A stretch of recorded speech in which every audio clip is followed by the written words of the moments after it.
Welcome to Nonstop. It's the official and season show of Kirk, Herbstreit, and Joey Galloway. Your first stop for all things football, college and pro, every Monday.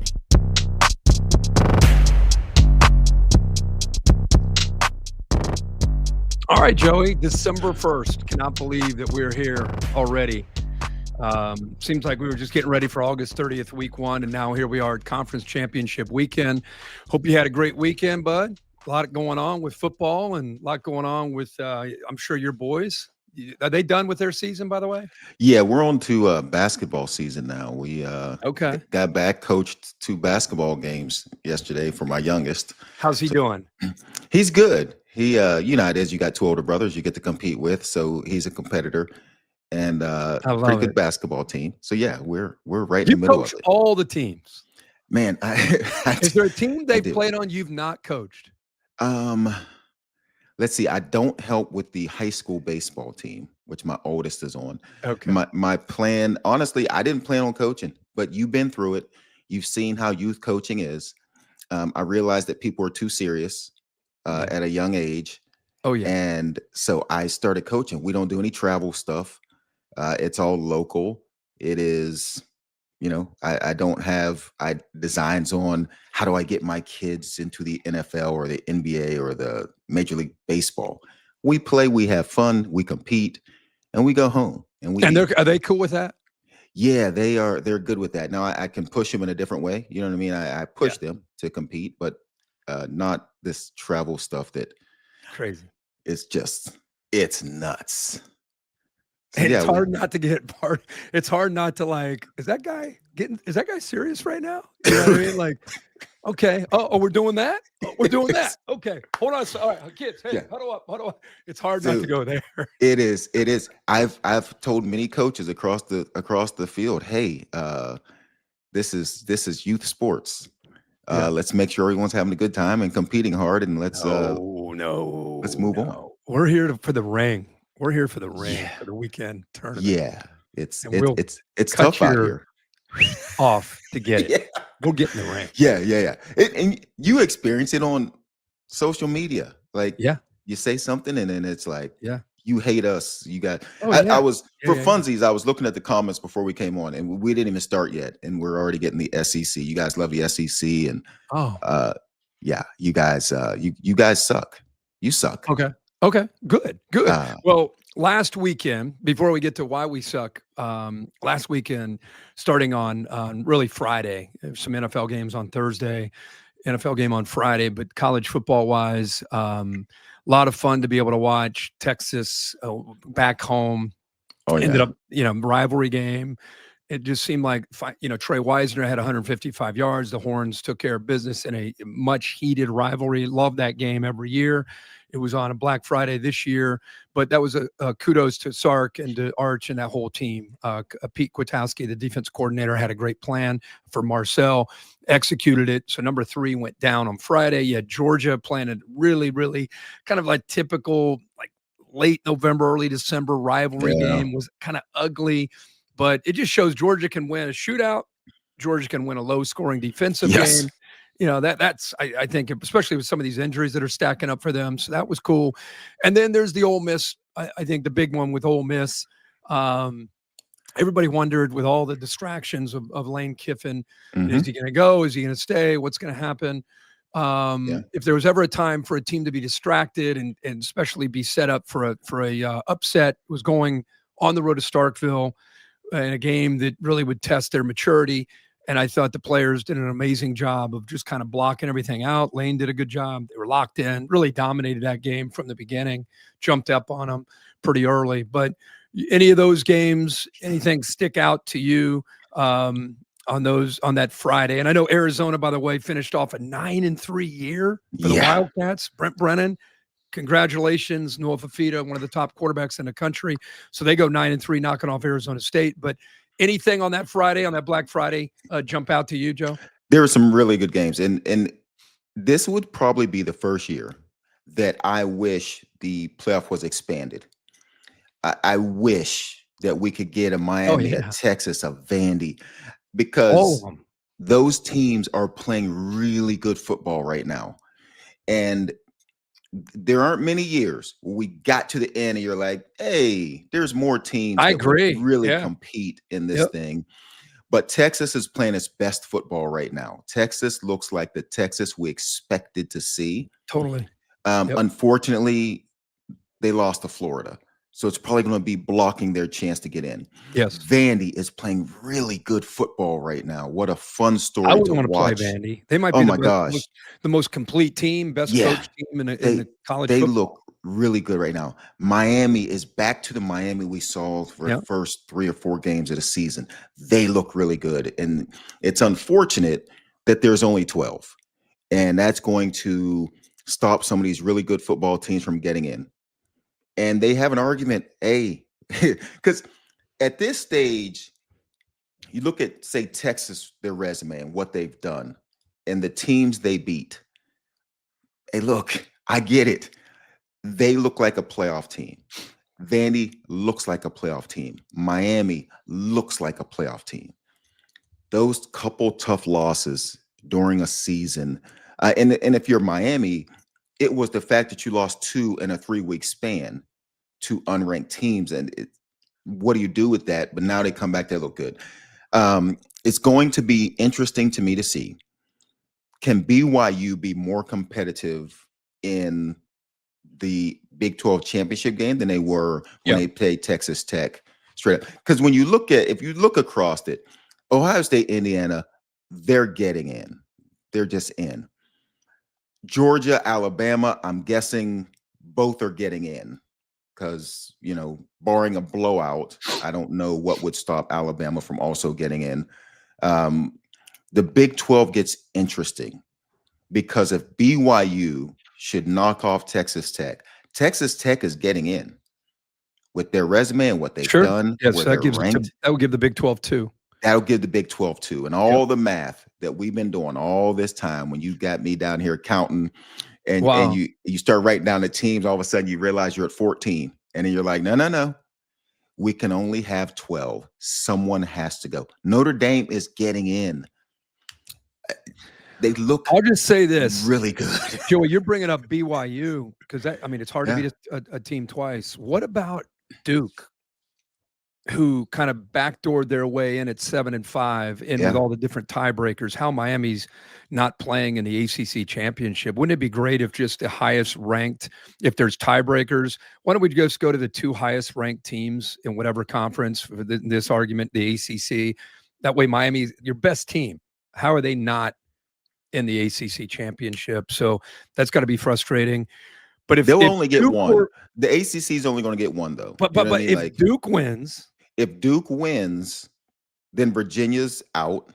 Virginia is out, and Duke's not going by JMU out of the Sun Belt. No. And they're not going to go by Tulane in North Texas. The ACC, then their only hope is Miami as an at-large. Do you not think that if Duke wins, because JMU was not ranked last week. I think JMU's, we'll find out tomorrow night on your show. I think JMU's just knocking on the door.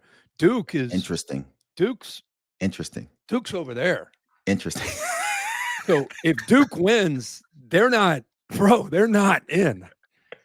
So the ACC, you think where's Duke? Let me backtrack for people that get confused, because I get confused. Yes. You get the top 5 conference champions. Mm-hmm. It's the only AQ we have. So yes. If you have a Big Ten team that wins with Ohio State and Indiana, if you have an SEC team that wins with the SEC championship, if BYU, Texas Tech, we can all agree whoever wins those 3 games, they're in. Absolutely. Okay? The next assumption would be, well, the ACC champion is going to definitely be the 4th highest ranked conference champion, but it's 7-5, even though they're 6-2 in conference, or 5, whatever. What are they? 6-2 in conference play. If Duke wins and knocks Virginia out, Duke is they're with all you others. They're not ranked, even close to being ranked, and a win over Virginia is not going to help them. So if JMU were to win their conference championship game in the Sun Belt, and the winner, either one, in the American wins, you're going to get the American as the 4th team and the Sun Belt if JMU wins. So there's your 5 automatic qualifier conference champions. Yes. Nothing there about the ACC. So you're left as an ACC fan to hope that Miami, with the remaining 7 spots, gets in to the conference championship. And then what would that do to the Big Ten and SEC's allotment if you have that scenario? I think Alabama could be in jeopardy because there's only so many spots that you have to go. So if you throw in, this is tough with this graphic, but if you throw in right now the 2 group of 5s, a Big 12, an SEC, and a Big 10 champion, that's 5 teams right there. And then if you go, again, with our argument, BYU beating Texas Tech would still go in. There's 6. Ohio State, Indiana, whoever you'd say wins that, the loser is in, along with Oregon. So that's 2 more spots. Now you're at 8. And now you debate that's 8 teams. You got 4 teams left under this scenario. Who are these 4 teams going to be? So are you saying that Alabama is on the brink of saying if you have ultimate chaos this week and the winner of the Tulane North Texas game is in, that's a lock. If JMU wins, and again, this is all based on Duke winning the ACC. Based on Duke winning, yes. So you Duke would be knocked out. JMU, Tulane, North Texas winner, they would be in, and then you get your other 3 big, powerful conference champions in: Big 10, SEC, and Big 12. Right. So that gives you 5 right there.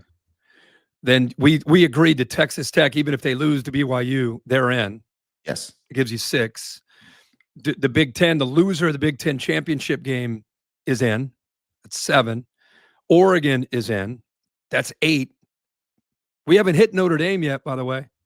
That's 8 teams that are definitely in. Now you go to the SEC. We already put the champion in.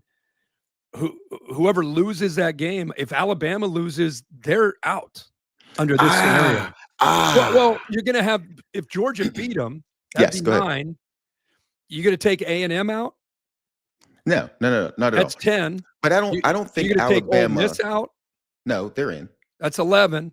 Now you got Oklahoma, Alabama, Vanderbilt, Miami of Florida, and Utah for 1 spot. Notre Dame.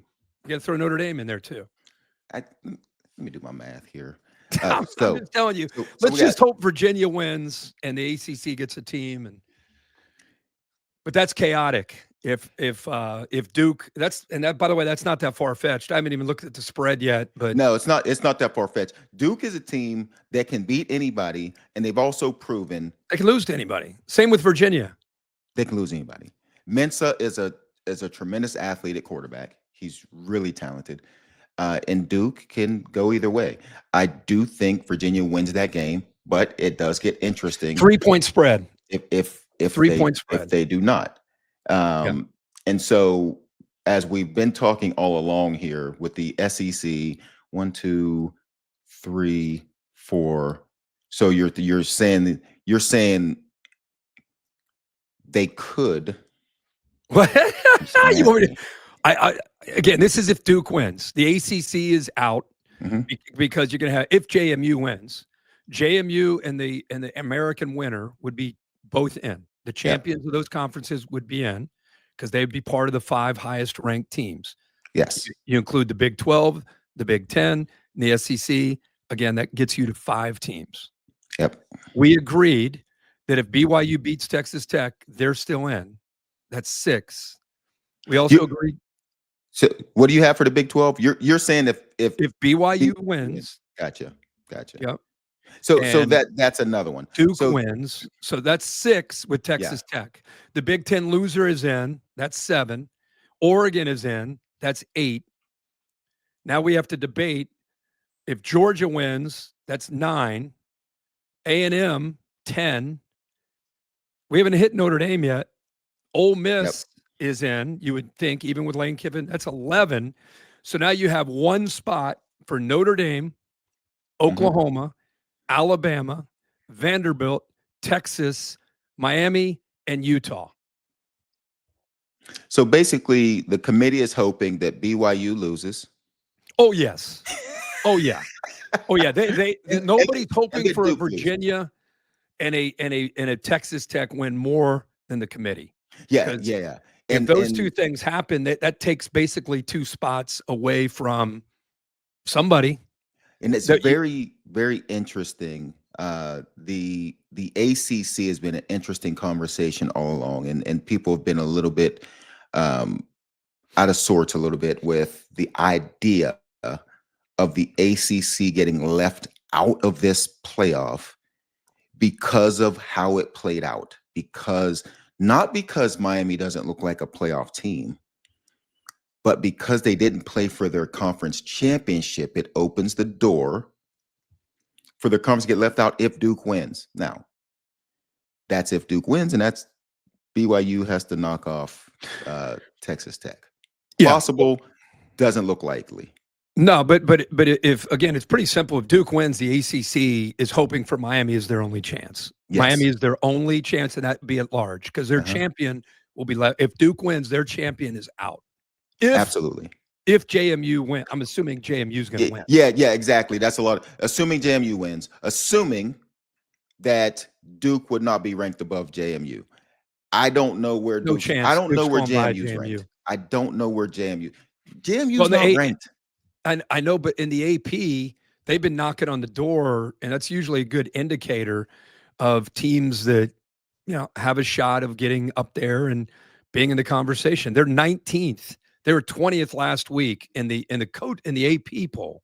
Yeah, but the AP has typically, and honestly, I've been saying for weeks, I was surprised because in the last couple of weeks, between 20 and 25, we have had 1 week, 20, 21, 22, 24, and 25 lost. The next week, three of the teams in that 20 to 25 area lost again. And Tulane was the only team that was able to scratch and claw and find their way in. And I think they made it all the way to 24.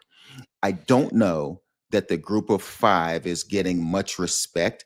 Clearly not as much respect as the AP is giving them in the committee room, in that room. Well, I'm I think I will venture I'm saying that to guarantee you, I'm going to guarantee you that I'm going to speculate that JMU.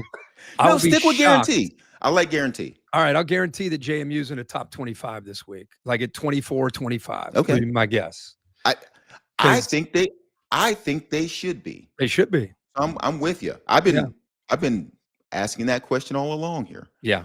I think the AP having them at 19, the coaches poll having them at 19, and that's pretty remarkable. We got so much to get into. We're lucky enough to have. Well, this is special. Ohio State had a massive game last week in Ann Arbor. Julian Sayin, the quarterback of the Ohio State Buckeyes, cool enough to hop on with us right now to kind of break that game down. Joey, I know you were dialed in, and everybody was dialed into that game. Julian, how are you, man? Appreciate you hopping on with us. Doing great. Thanks for having me on. Yeah. What Joey and I obviously watched the game. We were there. What an atmosphere, by the way. Couldn't have asked for much more than that. The build up, the hype, you've only been there for a couple of years, but you know what the nastiness of this thing and how it can go. What was your take? And just before the game even got started, just walking in, seeing the colors, you guys talk about it year round. Now it's a reality. You're the starting quarterback. What was that like, just kind of settling in to the scene and the magnitude of the moment? Yeah, I think it was awesome. Just the atmosphere going out there, you're getting booed pregame warmups.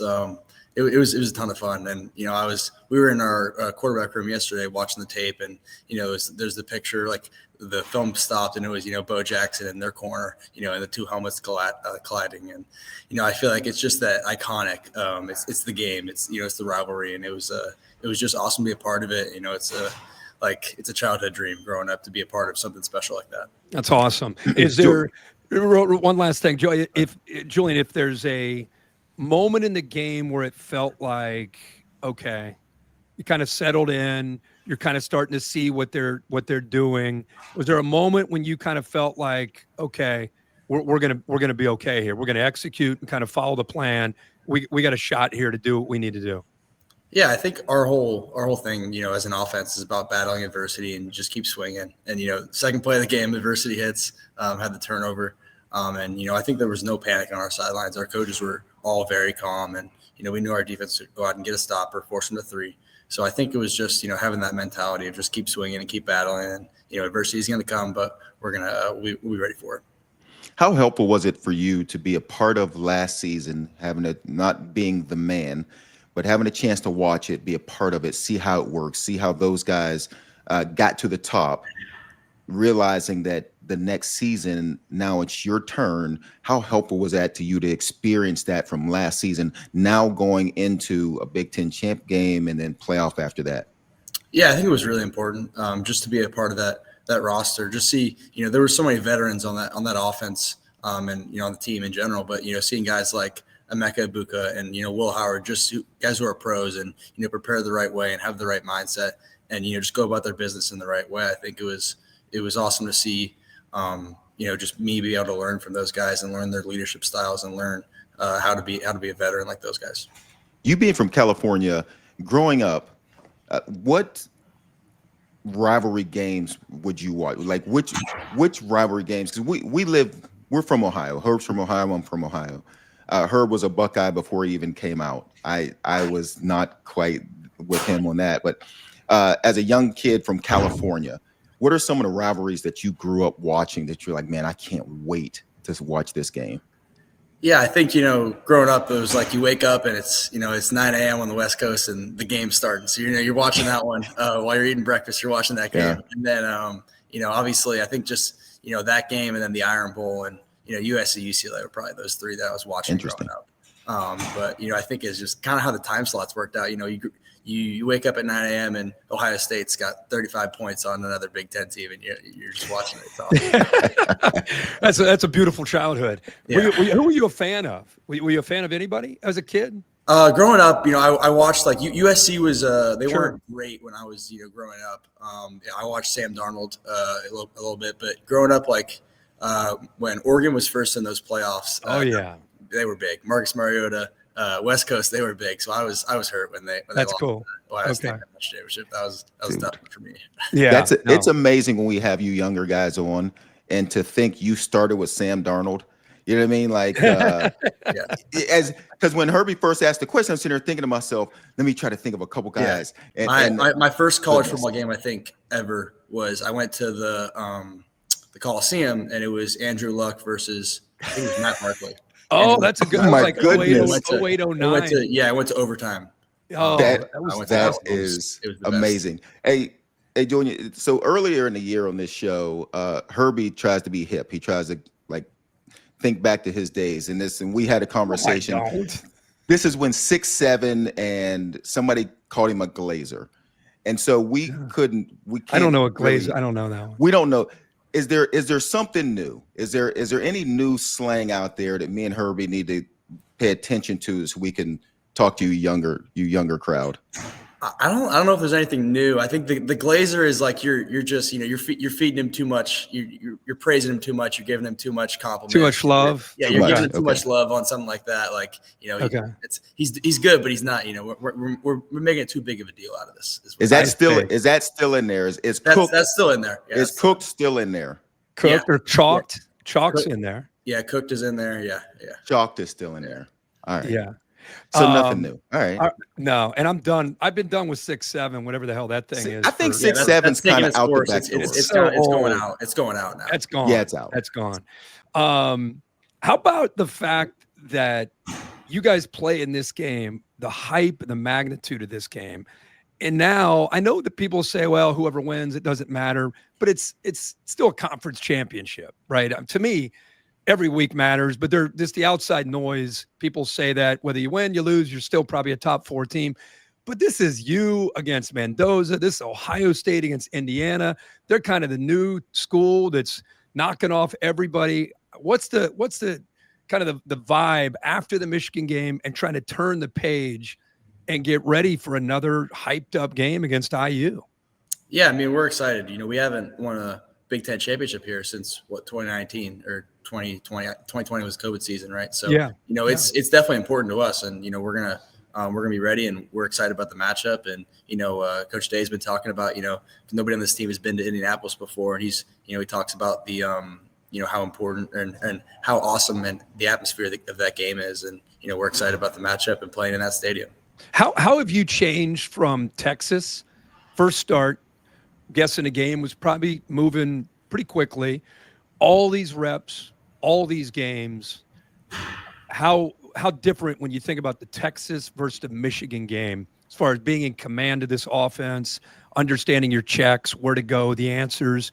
Can you even put that into words after an entire year under your belt? Yeah, I think just gaining more confidence each week. Just getting more comfortable within the offense. Knowing what I'm looking at. Knowing what expecting. What the defense is going to do, anticipating what they're going to do, and being able to react. I think just having the more reps you get at it, the better you're going to get at it. So I think just having those reps under my belt. Have you had a chance at all to before this week, and obviously watching film and preparing for Indiana, have you had a chance at all to see them play at all and think about, because I think that we were all looking like, man, this is going to happen. This game, and everyone's looking forward to seeing you two play. Have you had a chance at all to see Indiana during this season? And what are your thoughts? What are the challenges in playing a team like Indiana?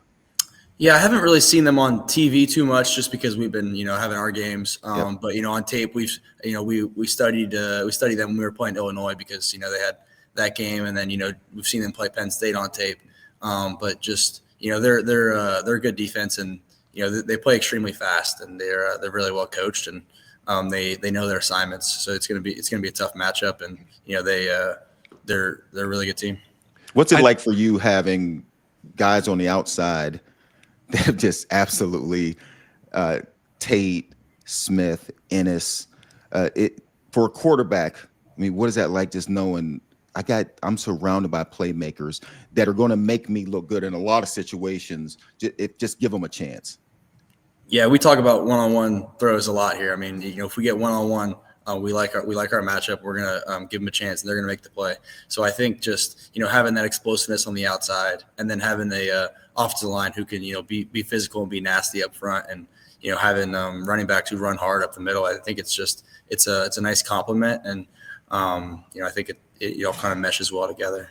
One of the things that to me is really impressive, anytime a team wins a championship the year before and then comes back and is still as eager, as motivated. I mean, defensively, a new coordinator, 8 new starters. This defense looks as good, if not better, than last year. Offensively, you lose Will and all those playmakers in the backfield, and a lot of leadership, around. And here, a new coordinator, and yet here you guys come back even stronger a year later. Take us inside the locker room in the offseason about avoiding complacency and the hunger and desire after you climbed the top of the mountain a year ago to still have this team just locked in and never having kind of an up and down. It's the same team, seems like every single week, which is tough to do. Yeah, I mean, it's a completely new team and fresh faces in that locker room. And, I think early in the offseason, might have been February, Caleb Downs and Sonny Styles, we had some national championship posters up in our weight room or something like that. And, they told Coach, hey, let's take those down. This is a new team. This is a fresh start for us. And, we haven't accomplished anything yet. So I think just having that hunger, and, Coach Mick does a great job in the off season of, keeping us hungry. And, we're still fighting to, become the best version of ourselves and chasing what we want to be.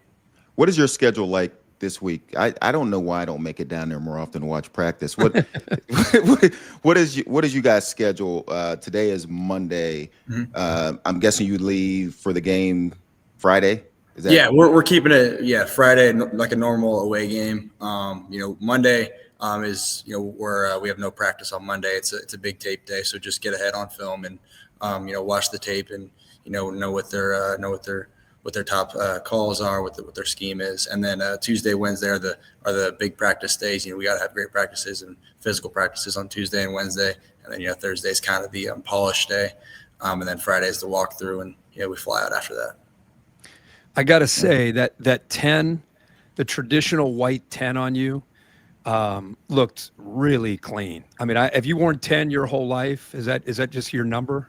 I actually wore 9 in high school, and my brother wore 9 when he was in college, and I was like, I gotta switch it up. I can't just be the same as him. So when I got here, 10 was available, and I ended up taking it. And I really like our away uniforms. I know do too. A lot of the fans like the scarlet, but I like the whites. The whites look good. I'm a fan, always have been, and I know your generation, the gray or the black or the red, but there's something great about just especially classic, Ohio State, Michigan, classic silver helmet, and then you got the white uniform. Yeah, you're talking Herbie's language right now. You are. I'm going to help you, really Joey. Talking his language. Rex Kern, Art Schleicher, Troy Smith, and now Julian Sayin wore that number 10. So for Ohio State lore, that's a special number, and you're continuing to do such great things. So hey, man, thanks for hopping on with us. Good luck. Congrats. By the way, I know you're going to say the right thing. You invent Mendoza, the Heisman, all the noise. I know you're just going to execute the next play, but pretty surreal, I would think, in the first year as a starter to even be in that kind of conversation. It's got to be pretty cool. Yeah, I mean, it's an awesome honor just because, growing up, all my idols, won this award. Marcus Mariota growing up, it was huge for me. But, we're focused on winning this game, and, how can I put my team in the best position to win this game? Amen, man. Congrats on a great season. Good luck to you Saturday. Appreciate you coming on, man. We'll see you Saturday, bud. Good luck to you. Thank you. Appreciate it. Okay. See you, bud. What a well buttoned up young man there. I mean, he is by the book. He's as well buttoned up as anybody you talk to. I mean, we had Marcel Reed on from Texas A&M. He got off and we were like, well, I love that guy. Yeah. And the same thing here with Julian Sayin. What a class act. We talked about this Ohio State Michigan game. The fact that Ohio State again, their defense, so impressive. Matt Patricia he's got to be the Broyles Award winner as the top assistant coach, I would think, in the year for the way that they played. I think they're giving up 8 points a game when it's all said and done at the end of 12 games. So remarkable job, Julian Sayin, Brian Hartline, the job that offense has been able to do, continue to be creative. They'll be tested. What a game. We'll talk, more throughout the week about Ohio State and Indiana. I was down at the Iron Bowl. What a special day for me to go from college game day in the morning in Ann Arbor, Ohio State, Michigan in the snow, and watch the first half from the sideline, be in the tunnel for the two teams taking the field, and then to fly down and be at the Iron Bowl in the same day. Really, really kind of, Joey, you've known me a long time. If you would have told me that was going to be a day in my life, I would be like, sign me up, Yeah, so for sure. Really, really special. Don't take any of that for granted. And the Iron Bowl lived up to it. It looked like Bama was out early to a big lead, but Ashton Daniels continued to just kind of make plays, kind of just fight, scratch, claw, had a chance there late till the Cam Coleman fumble. But I'm going to tell you, we'll talk here in a second about all these coaching changes. Alex Golich is now the new coach. Put Jordan Hare with a 5-6 team near the top of your list as far as atmospheres, as far as like a team that's starving, a fan base that's starving. That was unbelievable experience.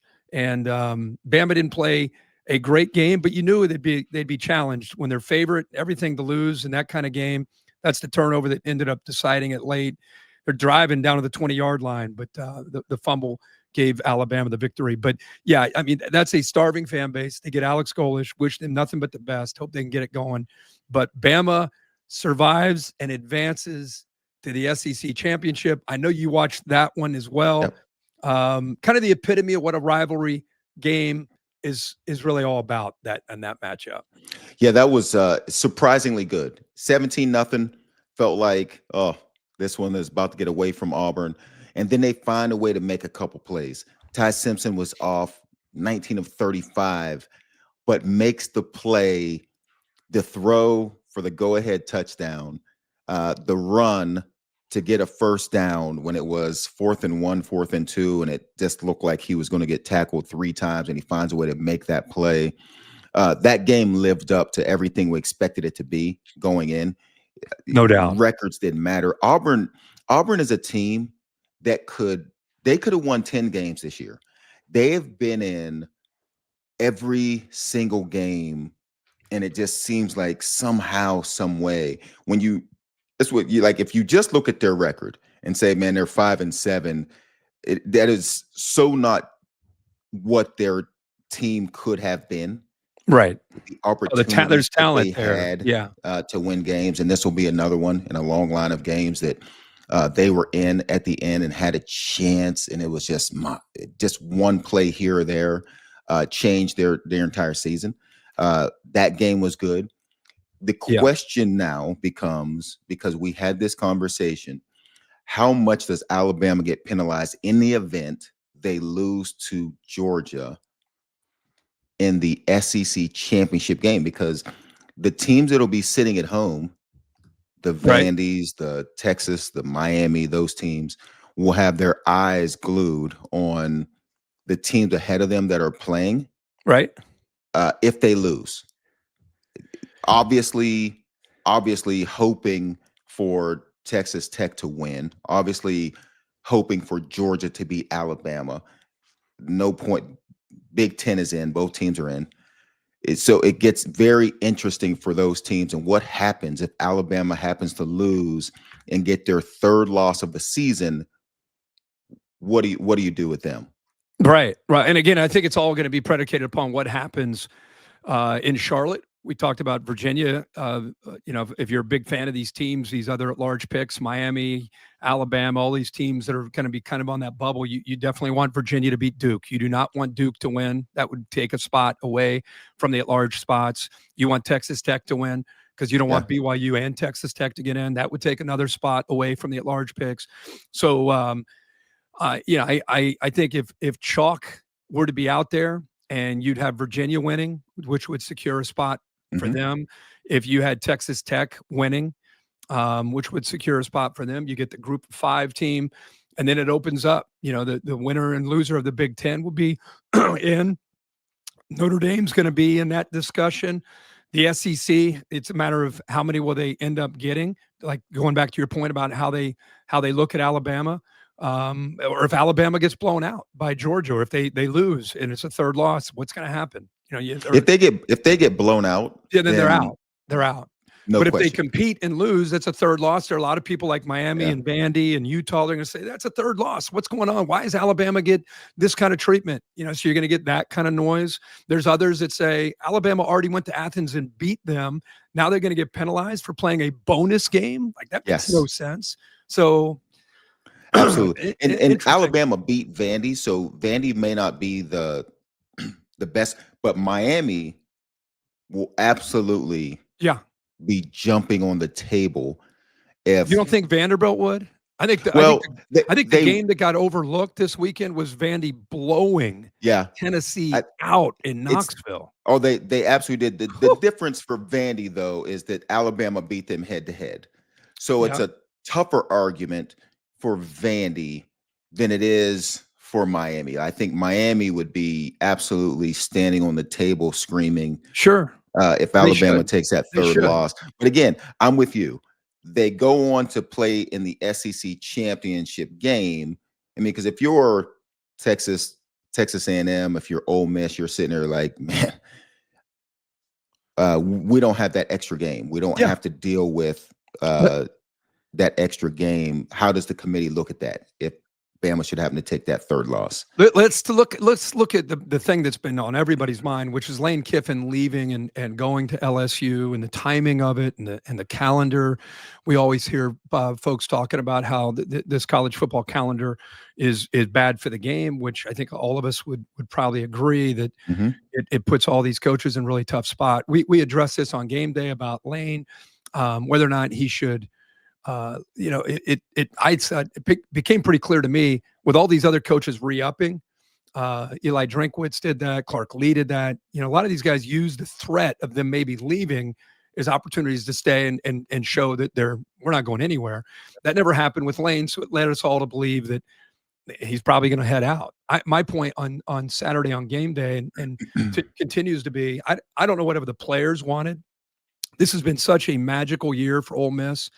I just hate to see this season be in jeopardy in any way by taking their head coach and their offensive coordinator and Charlie Weiss Jr. away. I would have loved to have seen Ole Miss and Lane Kiffin somehow agree to finish this year and then leave. But Ole Miss, their athletic director, Keith Carter, decided not to, which is totally his prerogative. It puts Ole Miss in a very, very tough spot because you lose your offensive-minded head coach. He took Charlie Weiss Jr. with him. I believe Joe Cox, who's also kind of like a passing game coordinator. I think, if I understand right, I think he went as well. So Pete Golding gets announced. So I'm a huge fan of Pete Golding. I think hopefully he'll do a great job. I think this team, more than likely, when you see stuff like this happen, there have been a lot of different examples where teams go through this. One that most vividly Pat McAfee was a part of when Rich Rod left to go to Michigan. Bill Stewart took over, and they were playing in a massive BCS bowl game against Oklahoma, big underdogs. And with Rich Rod leaving, everyone thought they'd get blown out. And you could ask Pat, that they showed up like Eye of the Tiger, us against the world, and blew Oklahoma out. So you have no idea what it could do. You hope the best for Ole Miss. You hope that they are able to rally. But boy, they are put in a tough spot when Lane Kiffin, Charlie Weiss Jr., and Joe Cox are all gone. If Lane had to go, which again, I understand Ole Miss saying that, I don't necessarily agree with it if the players want him to stay, but I understand it. And once he left, and if Charlie Weiss Jr. left, how do you put a game plan together? Like who I know Joe Judge is there, but you lose the normal routine, the normal film study, the normal, hey, let's put a plan together. I'm not saying that Ole Miss won't still show up fired up and ready to play, but man, I would just love to have seen them finish all together and then see it go of a different direction. I understand the stance by Ole Miss as AD. Hey, if you're not with us, you're against us. You're going to LSU. Go now. I get that. I just wish this Ole Miss team that right now is playing great football. You saw them in the Egg Bowl with all this noise. That's a tough place to play. They went in there and dominated the game. So wish them all the best. But that set off a crazy day yesterday. Florida hires Tulane's coach, John Sumrall, who, by the way, Joey, is staying to coach in the conference championship game. And if they win, he's staying to coach in the CFP. If they win, they're in the CFP. So he's going to put Florida and all that. And I don't think this is unprecedented. I saw people say, Kirk and the game day guys, they have Jimmy Sexton's ear and they're spewing. Well, I don't know Jimmy. I know Jimmy Sexton. He's not my agent. I'm not with CAA. I have no relationship in any way with Jimmy Sexton. I know Lane. I know every coach, and Lane would have loved to stay on and coach. I think he was sending that message out to a lot of people that I hope to have a chance to continue to coach these guys. But no agenda, no Jimmy Sexton, whatever. I have no idea what that would come from. It's just John Sumrall did what I think guys like you and I, hey, let's finish this. In 2025, a lot of guys are going to be going different ways anyway. Why we're together, let's finish this year together, and then we go our separate ways, which I'm not a big fan of guys just going separate ways after 1 year, but that's kind of the reality of the new world. But Sumrall will finish at Tulane. Alex Golish gets the job at Auburn, comes over from South Florida. Ryan Silverfield leaves Memphis. He's now the head coach at Arkansas. Lane is at LSU. Pete Golding, we mentioned, is the coach at Ole Miss, not just for this rest of the season, but permanently. UK fires Mark Stoops after 13 years. Michigan State, outside of the SEC, fired Jonathan Smith. Pat Fitzgerald, former Northwestern coach, who was cleared of any wrongdoing, and Northwestern paid him a big sum. He is back in college football, it looks like, and going to be coaching at Michigan State, which is exciting to see that. So, boy, but all of that, it just points all back to Lane Kiffin, how he did it, what is he doing, and I understand the passion. I totally get it, but and I think that the calendar and where these coaches are put in the middle, should I go here? Should I go there? That's tough to do. What did John Sumrall do differently that Lane Kiffin didn't do? I don't know what goes on behind the scenes, but he's staying to coach his team. And again, Tulane to Florida is a jump up, different conference. Maybe Ole Miss to LSU, rival within the same conference. Hey, get out of here. You're not part of this. I understand that, but I feel bad for the 25 Ole Miss team. Best year probably in 122 years for Ole Miss. And they still going to get a chance to finish it, but just out of their regular routine with their head coach and offensive coordinator. I said last week on this show that I believe that he should be given the opportunity to finish. I really think they should ask the players. Let's have a players meeting. And if they say get him out of here, then what do you guys want to do? What do you guys want to do? I was actually listening to your guy Stanford Steve, and he was saying, I'm sure the players would want him to stay, but you can't do that. And that to me is the idea that I think we all lose in this is what's best for these players. There's going to be some grown-ups in the room with their feelings that are hurt, to have certain feelings about this. And even with the calendar and how it's set up, I know that's an issue. But so often decisions aren't made based on what's best for these kids, these group of kids that we hold dear, as if this is about them. So if this is about the kids and what's best for them, then why do they not get a say? Why do they not get a say in what happens with their head coach? I said last week, in today's world is so different than when we played, because when we played, you were there for 4 years. Heck, we just had Julian Sayin on. He started at Alabama, then he came here. Half these kids nowadays with these rosters in college football, you have to flip half a roster every single year with kids leaving, kids coming, you're in the portal. Like these colleges now have a whole department just with their eyeball on the portal to see who they're getting out of the portal to be on their team for next season. So if we take the players and say, what is best for them? If I'm the Ole Miss administration, it has been a long, long time since we've won a national championship. And if this is my best chance to win one, I can put my feelings aside. I can put how I feel about this process, about Lane leaving, about how it was handled. I can put that aside if this is my best chance to win a national championship in this season. And then you mentioned the assistant coaches. They have to go, right? Like what would they do? Not go with Lane and then not be guaranteed to have a job anywhere? Like what would right. Whoever head coach is coming in, there's no guarantee that they'll have a job. So understand the assistants leaving with Lane. I wish Lane would have stayed. I wish that the players had a say in whether Lane stayed or not. So often players don't have a say. That's sort of how we got to the NIL, the portal, was like players just finally stepping up saying, you're using our name, image, and likeness, and we don't get anything out of that. We don't have a say in where we go to school. Coaches can leave. We can't. And now we're in this world. And we had Lane on early in the year, and Lane was like, you treat it like, it's a 1-year deal each time because you don't know who you have and who you don't have, and you treat it that way. And so in this case, I would have loved to see Lane. Now, he said he wanted to finish. I don't know if that's true. I wasn't in the room. He has said he wanted to stay and finish, and they decided no, he couldn't do that. I had the same argument with Matt Berry Saturday night, EJ Manuel Saturday night, because I'm with you.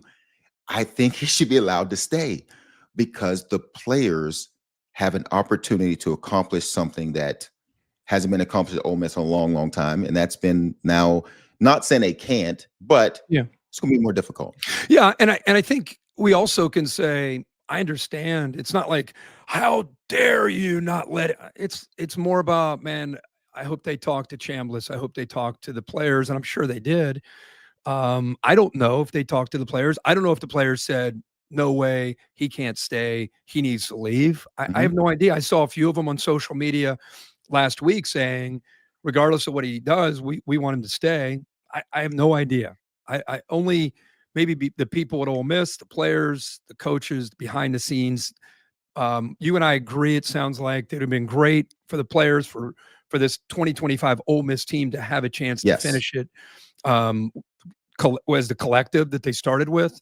It'd be great if the calendar made it a lot easier for these kind of things to happen. But we can also say, the Matt Berries or the Stanford Steves or the people that say, or the AD from Ole Miss that says, no, if you're not here, you're either with us or against us, and go. I'm not saying I agree with that in the 2025 era of NIL and portal, but I can say I respect that. I understand it. I don't agree with it. I understand it. Yeah. I don't agree. I don't agree with it. I think those are adult feelings that don't put the kids' best interests at heart in this team and what this team had a chance to accomplish. For this year. Yes. And I think in 2005, like you said, before this, you can leave whenever we probably would have looked at it like through a very different lens, but this is so transactional and people are coming and going on some of these rosters, especially at a place like Ole Miss. Now Pete Golding will do everything in his power. He's a defensive coordinator, and I saw his speech to stand up in front of the team. He's going to do everything he can to rally this team. I don't question that. I'm sure the players are going to have a big chip on their shoulder because they're going to hear a lot of people say, boy, they're not going to have the chance. I'm not saying that. I'm saying, how do they, behind the scenes, when you're used to Lane Kiffin, Charlie Weiss, Joe Cox being a part of the film study, the game planning, not just a day of the game when you're calling it, but who's there to put that together? Joe Judge is, but who's there to help him? And is Charlie Weiss going to come back? I don't know that yet on a Monday on December 1st. Would maybe Ole Miss and Lane say, hey, can we have Charlie Weiss to, I don't know, maybe Ole Miss would allow that. Because I think I'm all for Ole Miss showing up in the CFP and all their ducks in a row. They got a game plan. They got Charlie Weiss there, Jr., to call the plays. I would feel like, okay, Lane's gone, but you know what? They still got Charlie Weiss here. He knows this offense better than anybody. Let him go do his thing. That would be awesome to me. But I don't know if great. Play out. It doesn't seem like that's going to happen. It doesn't. Not right now. It doesn't. It doesn't. I'm holding out hope. Yeah. You're holding out hope that this is going to be handled in a way that is best for these young men to have a chance to win at Ole Miss, doing what they did all season long, accomplishing things that they haven't accomplished there. I'm with you. I am rooting for the kids on the team. The rest of it, I don't care that much. I don't care that much about the adults in the room. I really care about the kids.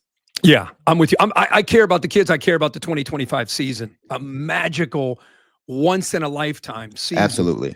And let's hope that the Rebels are able to still block out the noise the way they did against Mississippi State in a rivalry game, and continue to get after it. We only have a couple minutes left. The matchups coming up this weekend are interesting. A lot of people say they don't matter. If you and I played golf or ping pong, if you have a competitive spirit, everything matters. I'm excited to see these games. Do they matter the way they used to? You win, you're in, you lose, you're out. Do we miss that? Yes. Is that part of the reality of kind of our new world? Yes. And we have to kind of adjust with the times. I still, looking at that graphic right there, how can you not be fired up?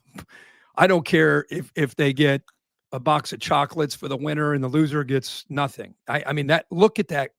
Ohio State, Indiana, 1-2, Sayin against Mendoza, Ryan Day against Kurt Signetti. I mean, give me that. That is an awesome game. I can't wait to watch that one.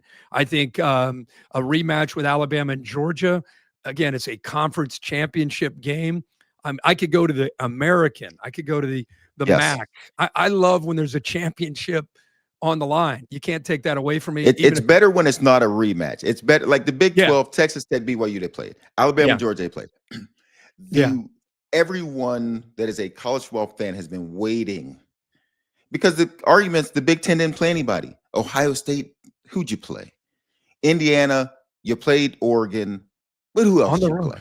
Yeah. This is the one that we've all been waiting on to see, really the measurement of Indiana, really to see if Indiana and Kirk Cignetti. Well, we think they've come miles from the. We think they've come miles. We'll see. And now we get a chance to find out on the biggest stage. Yeah. That one's. It's really in Indiana. It's in Indianapolis. Yeah. Ohio State, their fans will travel anywhere. Oh my gosh. I mean, they could play this in Egypt. And the Ohio State fans will go. Give Indiana an advantage because it's there at Lucas Oil and Indy. I'm like, I think Ohio State will not have a problem selling their allotment. I think it's 50-50. Their allotment will be gone. Yeah, it's probably already gone. You think it's 50-50 crowd-wise? No doubt. I mean, there's not, when it comes to fans traveling, you don't have to worry about the Buckeye fans. If they could get a cruise going over to Indianapolis, they would. Yeah, like they would. No doubt. They'll be no there. doubt. Any game from last weekend, a player. I'm going to give you one for maybe. There's a bunch, but I really thought that Arch Manning. I've not been part of the overhyping Arch Manning throughout the year at the beginning. I haven't been part of the pile on Arch Manning when he struggled. I haven't been really part of either part of the analysis on that. I've tried to go into it where let him establish his own brand, let him do his thing, let him earn his way. I've really enjoyed watching him have to go through some really precedented set of circumstances as far as he's going to be better than Peyton, going to be better than Eli. He's going to be the best one ever. And then Tech guy is trash. I mean, he's the worst player I've ever seen, that kind of noise. And the way he's battled through that, to me, has been really impressive. And the way Sark battled through that has been impressive and not easy to do in the middle of a campaign where you're trying to get to a CFP. So I thought if there was one thing that stood out to me, it was not just Texas's defense, but Arch Manning himself did a hell of a job this year.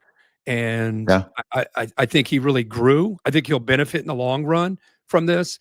I think he'll be back for college football next year. I think Ty Simpson will be back, by the way, in college football. Everyone's going to be telling them they're the first picks overall. What are they doing? I think both look at this through a very different type of, I guess, a lens of how you should make a decision like that. I think they both need reps. They both need to grow. But Arch Manning stood out to me, being able to finish. I'm going to go with Tony Elliott in Virginia. And good one. Another team that needed to win to get in.